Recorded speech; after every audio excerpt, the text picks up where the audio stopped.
The United States has escalated its pressure campaign on Iran's oil exports, sanctioning one major Chinese refinery and around 40 shipping companies and vessels linked to what Washington calls Iran's shadow oil network.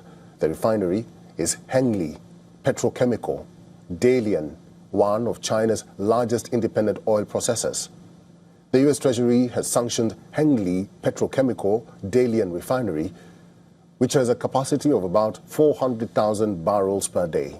Officials say the refinery has been purchasing Iranian crude since at least 2023, generating hundreds of millions of dollars for entities linked to Iran's military network. Alongside it, the U.S. also sanctioned roughly 40 shipping companies and vessels tied to Iran's oil transport system. These vessels are part of what Washington calls Iran's shadow fleet, used to move oil through ship-to-ship transfers, reflagging, and intermediaries to avoid detection.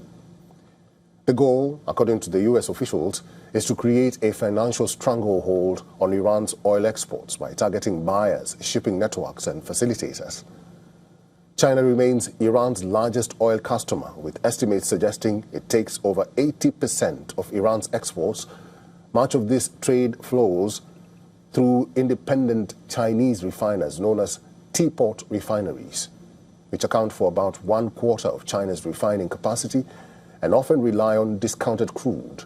China has condemned the sanctions as illegal unilateral measures, while Washington warns that even Chinese banks could face secondary sanctions if Iranian funds move through their systems.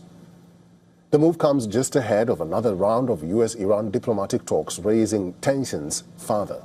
Analysts say the sanctions may disrupt parts of Iran's trade, but much of the system continues to adapt through complex shipping and financial workarounds. So while Washington tightens enforcement on one Chinese refinery and dozens of shipping firms, the broader question remains: can sanctions truly stop the flow of Iranian oil, or simply reroute it?